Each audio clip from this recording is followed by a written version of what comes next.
Hey, welcome to our one viewer that's watching right now. We already got one. We got one viewer. That's huge. That's right. So here's what we're doing. John and I decided we want to do another show. You got your sports show. I've got my morning talk shows. But we wanted to get one together and maybe take the rails off just a little bit.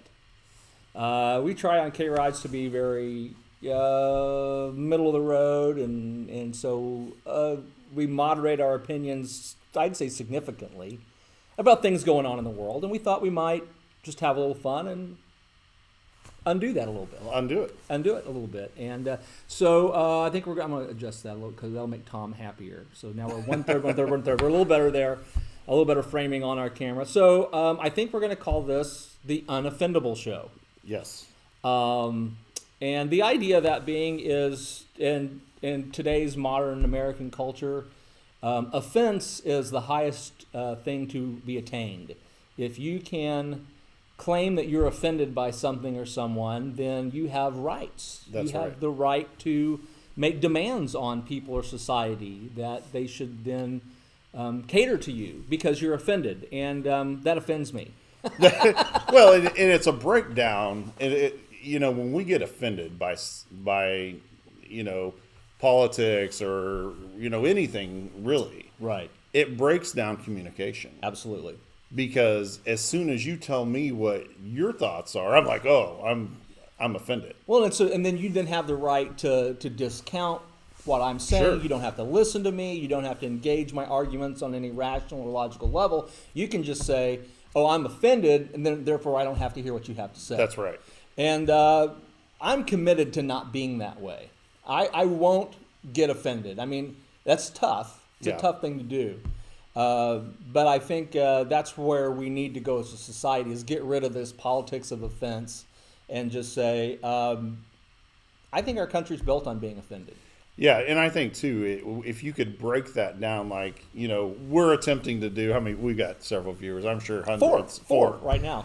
If we could break that down into, let's say you're on one side, I'm on the other, and we could get past this, I'm offended, there might be some middle of the road compromise or I can at least respect you don't believe the way I do, I don't believe the way you do, and we can walk away happy right at the end of the day. Now it could happen, but it's probably unlikely John and I are going to get into an argument about much on here. Yeah. We're pretty white guys. Yeah, I think we think along the same lines for the most part. I think we do too. But we'd like to have some guests on here, and maybe we'll agree with them, and maybe we won't. But we're not going to get offended. Yeah, and I think that's the idea, is having guests that maybe don't agree with what we, so we can put it to the test to see if we do get offended. That's right. I'm a little different than you. I'm learning not to be offended. Well, I'm learning too. Don't get me wrong. There's, we're all so rooted in how we grew up, and we're also rooted in our communities, and so it's hard for me to fathom, when someone believes different than me, maybe they grew up in a situation that's a lot different than mine. So, it's hard for me to understand how they believe that way. But until you sit down and you break down all the barriers and listen to each other, it's until then we can actually start making some progress. Right. And I know what you're saying. I mean, it's really hard for me to understand people that go, and a lot of people do, go, socialism, we could do a little. Yeah. We could use a little bit of that. And, my reaction is, how could you possibly think that?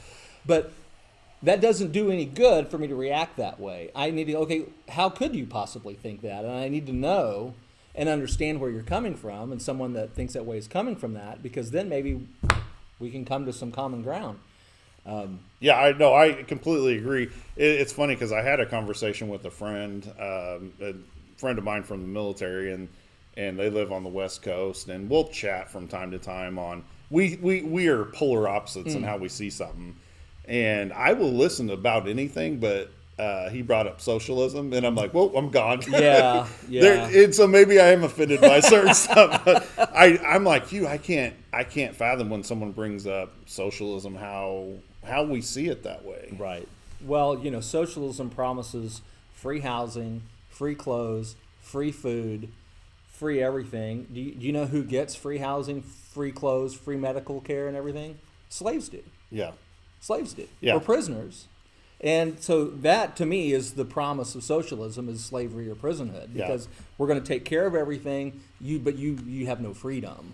And I know that there are obviously millions of people that think, no, you can have socialism and still freedom. That's never happened.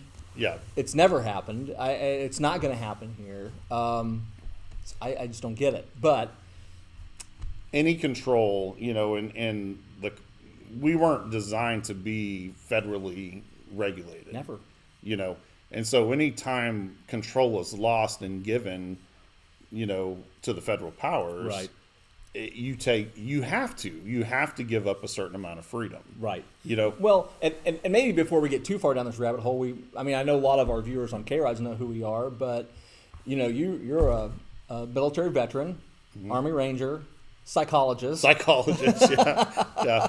Little to no psychology, but yeah. So, so that means a lot to me. And mm-hmm. then you go to flip the tables, and I guess we're introducing each other. I get a little bit. You spent your life in the law, right? And so, both of us kind of come, look at things through those lenses sure. of military law, and I think that's going to make for a great show. Well, I think it will be too. And of course, if people want to jump on and add comments and things like that, and hopefully we can get some interesting guests on here as time goes on. But from a legal perspective, we talk about our country. It's a very unique design. It is. With a federal government, we are a collection of small countries. Was how we were built. We have 50 independent nations that all came together under one federal government to cooperate on some things. And that's what happened 200 years ago. But over time,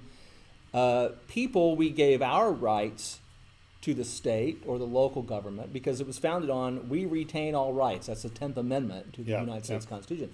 All rights are therefore reserved to the people. And then we give some up to the states. And then the states give them to the federal government.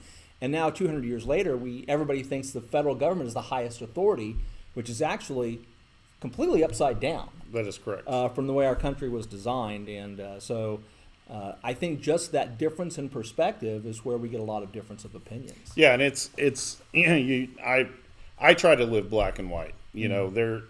I think anytime you start going into the gray, mm-hmm. You start compromising something.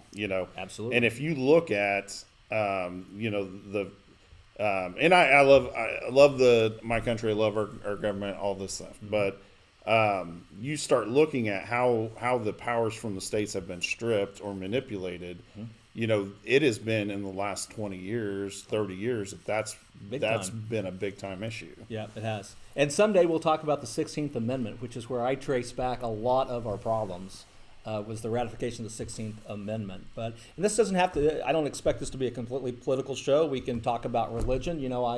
I've been serving as an elder at my church for 6 years. I'm on sabbatical this year. I'm on the teaching team. I do some preaching now and then.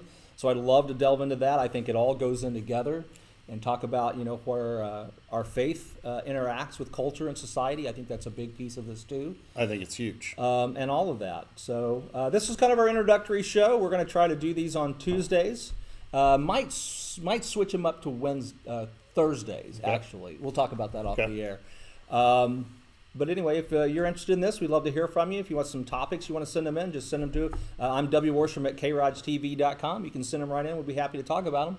John, anything else you want to bring up today? No, I'm excited. I was actually supposed to be here at 11:35. Well, I don't know if that was my mistake either, but the show. Hopefully, our shows will be a little longer than this. But I'm excited. We're excited. We hope we have a lot of guests in here, and we hope this is a common sense approach to, just sitting down and have a conversation. Just have a conversation and not get offended. There you go. All right. Thanks for watching, everybody. We'll see you next week.